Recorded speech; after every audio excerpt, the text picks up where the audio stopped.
नमस्कार दोस्तों, मैं गुलशन कुमार अपने YouTube channel and Facebook page share बाजार ज्ञान पे आपका स्वागत करता हूं और उम्मीद करता हूं कि आपने मेरे YouTube चैनल को सब्सक्राइब किया हुआ है और आप मुझे अपना फीडबैक कमेंट के जरिए लाइक करके मेरी पोस्ट को जरिए देते रहिए। आज का टॉपिक है इंश्योरेंस वर्सेस इन्वेस्टमेंट। आज हम जानेंगे इंश्योरेंस एंड इन्वेस्टमेंट के बीच का फ़र्क, क्योंकि मोस्टली लोग इन चीज़ों से कंफ्यूज रहते हैं कि इंश्योरेंस ही इन्वेस्टमेंट है या इन्वेस्टमेंट ही इंश्योरेंस है। चलिए आगे बढ़ते हैं।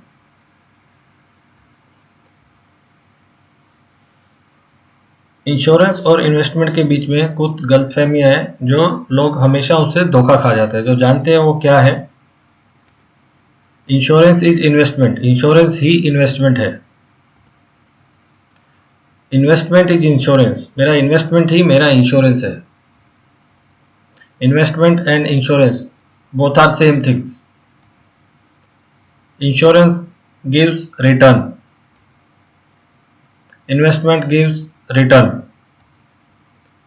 इंश्योरेंस इज चीप,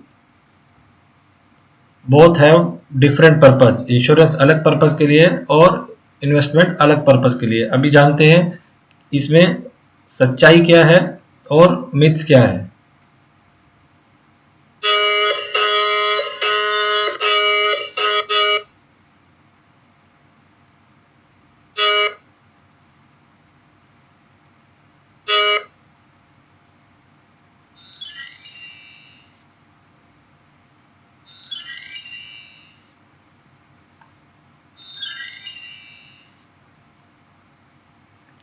तो इंश्योरेंस ही इन्वेस्टमेंट है, वो एक मिथ है, उसके पीछे कोई फैक्ट नहीं है।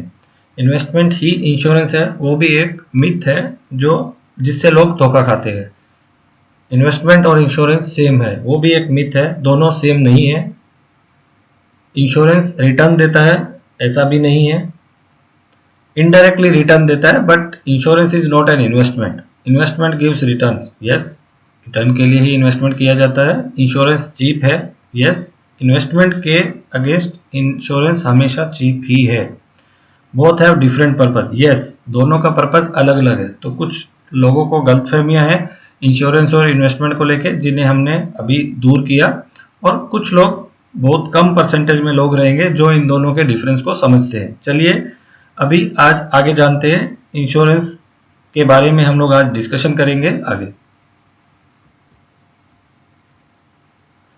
इंश्योरेंस क्या है और उसकी जरूरत क्या है? Insurance is to cover the risk of any activity. Whenever there is a risk involved in any activity, we as a human being has an option to choose following. Insurance किसी भी activity के risk को कम करने के लिए insurance का facility है। जो अगर किसी एक्टिविटी में रिस्क है, जैसे अगर हम कोई बिजनेस करते हैं उसमें लॉस हो जाता है, तो वो एक रिस्क है। अगर मैं गाड़ी चला रहा हूं तो एक्सीडेंट हो सकता है, रिस्क है, राइट। तो उसके लिए क्या ऑप्शंस होती है? उस रिस्क को एक्सेप्ट कर लेना, मतलब देख लेंगे, मतलब आपने कुछ तो सरप्लस आपके पास उसका बैकअप प्लान है, तो आप बोलते हैं देख लेंगे। सेकंड ऑप्शन है इग्नोर, मतलब उस रिस्क को इग्नोर करना, जब आएगा तो देखेंगे, आज क्यों मैं उसके लिए वरी हो जाऊं। नेक्स्ट ऑप्शन है उस रिस्क को ट्रांसफर कर देना, मतलब to take the right decision. Risk है तो उसको ट्रांसफर करने का ऑप्शन है, मींस टेक इंश्योरेंस। तो कौन सा डिसीजन सही है? क्या उसको एक्सेप्ट करना डिसीजन सही है? मेरी नज़र में किसी भी रिस्क को एक्सेप्ट करना उसका क्रिटिकलिटी के ऊपर डिपेंड करता है। उसको इग्नोर करना गलत ही रहेगा। उसको ट्रांसफर करना, मतलब एक इंश्योरेंस प्लान लेना ही उसके लिए सही सॉल्यूशन है, जो कि एकदम करेक्ट डिसीजन हो सकता है आपके लिए। आगे जानेंगे कैसे। कितने टाइप के इंश्योरेंस होते हैं? Life insurance, health insurance, motor insurance, other insurance like home insurance, travel insurance. आज हम बात करेंगे लाइफ इंश्योरेंस के बारे में कि क्या है लाइफ इंश्योरेंस, क्योंकि सबसे क्रिटिकल इंश्योरेंस ही लाइफ इंश्योरेंस होता है। क्या है life insurance? The most popular insurance plan under life insurance is the term plan. तो आज हम बात करेंगे टर्म प्लान के बारे में। क्या है term plan? In term plan either there will be a loss of life or not, मतलब ये इंश्योरेंस फायदा या नुकसान के लिए नहीं लिया जाता है। ये इंश्योरेंस एक फैमिली का जो ब्रेड अर्नर रहता है उसके माइंड में हमेशा ये टेंशन रहती है कि अगर मैं नहीं रहा तो मेरी फैमिली का क्या होगा। तो उस टेंशन को कम करने के लिए टर्म इंश्योरेंस रहता है। इसकी डिटेल हम आगे की स्लाइड्स में जानेंगे। तो अगर उस ब्रेड अर्नर को कुछ हो जाता है तो पीछे उसकी फैमिली को कोई दिक्कत नहीं हो, उसके लिए टर्म इंश्योरेंस लिया जाता है। मतलब जो कंटिन्यूटी ऑफ इनकम जो एक ब्रेड अर्नर के थ्रू आ रही है, उस इनकम को कंटिन्यू रखने के लिए टर्म इंश्योरेंस लिया जाता है। तो in case of loss of life of insured person, जो ब्रेड अर्नर है, अगर उसकी डेथ हो जाती है तो जो नॉमिनी रहेगा या जो लीगल हेयर रहेंगे उसको जो सम एश्योर्ड है टर्म इंश्योरेंस का, जितने का भी आपने इंश्योरेंस लिया हुआ है उतना अमाउंट उस फैमिली को मिल जाता है ताकि वो आगे की अपनी जिंदगी को गुजर बसर कर सके। आगे हम जानेंगे कि कितना इंश्योरेंस लेना चाहिए, कितना नहीं लेना चाहिए, आगे देखते हैं। इंपॉर्टेंट थिंग सुनिए, कुछ जरूरी चीजें रहती हैं जो इंश्योरेंस लेते टाइम पे हमेशा ध्यान रखना चाहिए।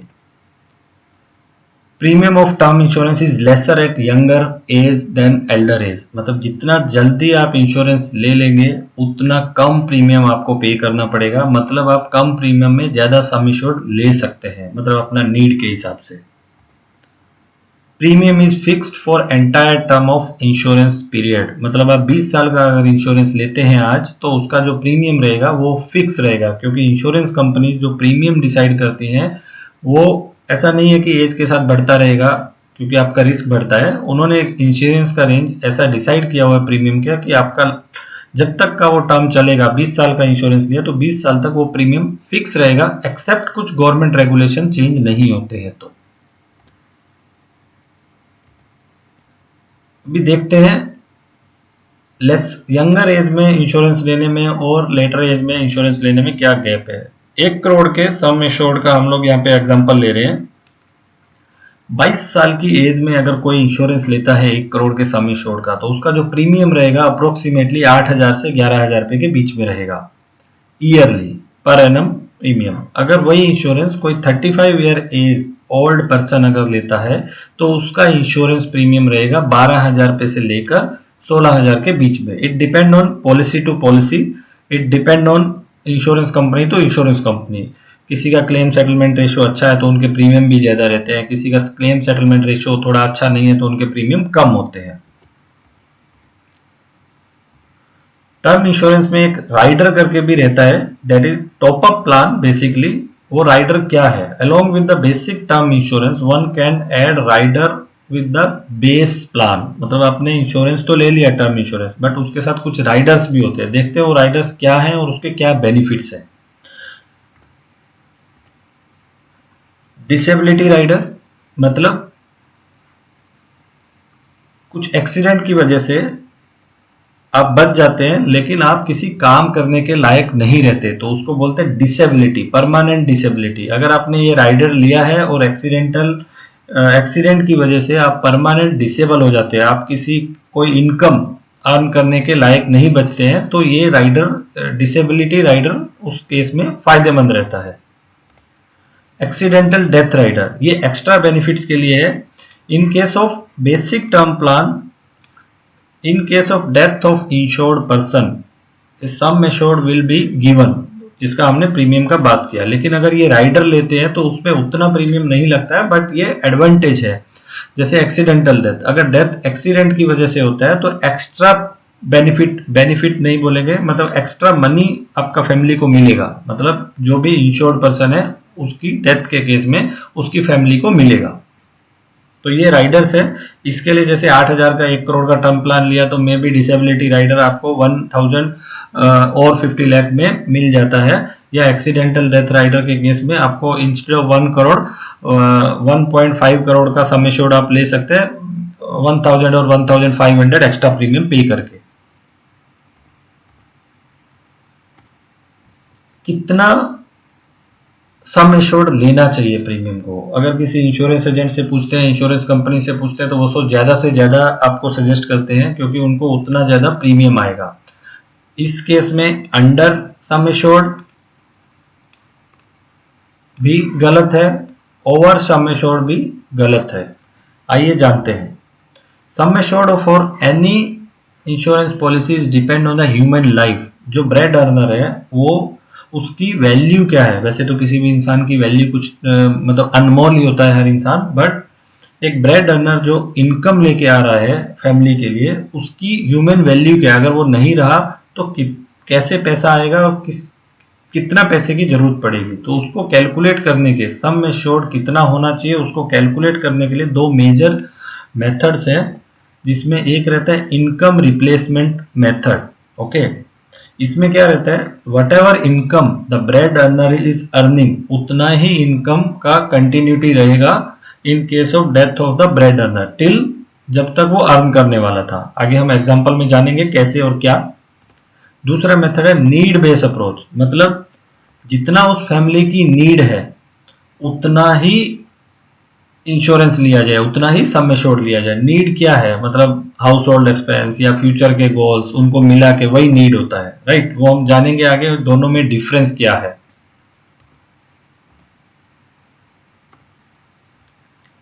कंसीडरिंग एन एग्जाम्पल, हम एग्जाम्पल के जरिए जानते हैं कि दोनों में, नीड बेस्ड अप्रोच में और इनकम बेस्ड अप्रोच में फर्क क्या है। मिस्टर राम 40 ईयर ओल्ड है, currently living with his wife, she is 36 year old and one son 7 year old.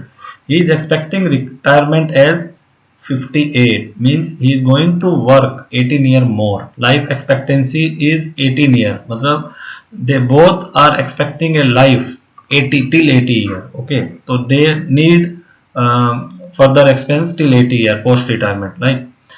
And yearly total income is 10 lakh, and differentiation, different factor of income is like house expense 5 lakh, income tax 1 lakh.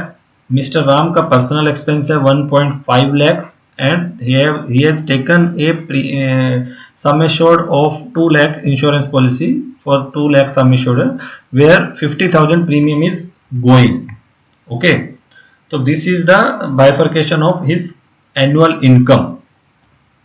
Now we will get to know in income replacement method how much sum assured should be taken.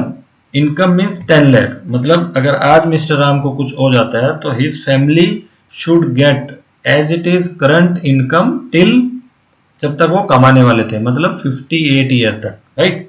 तो वो sum assured कितना रहेगा, that will come around 1,43 lakhs। अगर income replacement plan में जाते हैं, method से अगर सम एश्योर्ड निकालते हैं तो दैट इज 1,43 lakhs। नाउ अगर वही चीज नीड बेस्ड अप्रोच, नीड क्या था, 5 लाख का हाउस होल्ड एक्सपेंस था एंड सो ऑन, 50,000 का प्रीमियम था, मिस्टर राम कुछ अपना पर्सनल एक्सपेंस करते थे। तो अभी जब मिस्टर राम जो ब्रेड अर्नर है वो ही नहीं है तो उनका पर्सनल एक्सपेंस रहेगा नहीं, तो उसी को बोलते हैं need based approach. Need based में क्या कंसीडर किया जाता है, जो फैमिली के करंट खर्चे हैं उस फैमिली के डिपेंडेंट के, एंड प्लस उसके कुछ फ्यूचर गोल्स रहेंगे, क्योंकि अगर इनकम बेस में जाते हैं तो फ्यूचर गोल्स उसी इनकम से एक्युमुलेट होते हैं, बट इस केस में हम लोग नीड बेस में जा रहे हैं तो फ्यूचर के जो गोल्स हैं वो भी उसमें ऐड किए जाते हैं नीड बेस में अप्रोच। उसमें क्या आता है, उसके हिसाब से सम एश्योर्ड बनता है 1,05 lakhs। ओके, तो ये दोनों का डिफरेंस है कि आपको इनकम बेस में जाना है या नीड बेस में जाना है। दोनों में से कुछ भी गलत नहीं है, it depend on how wealth you are creating and this figures are based on कि mister Ram will his salary will annually grow by 8% and inflation means their expense will grow by 5%.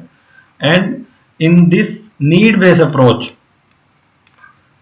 kids education goal is defined which is needed at the age of 18 year for rupees 5 lakh and the kids marriage of rupees 10 lakh expense roughly at the age of 25 years. So this is what how much sum one should take. It should not be underinsured or it should not be overinsured. Overinsured always will be a extra burden of premium, unnecessary. Okay, I hope this information will be very useful for you, and take term insurance immediately if you have not taken yet. Investment कर सकते हैं बाद में, but आज income जो आपका है उसका इंश्योरेंस लेना जरूरी है, ताकि आपके बाद आपकी फैमिली को कोई दिक्कत ना हो. Press the like button if you like the video and subscribe to my channel for regular updates.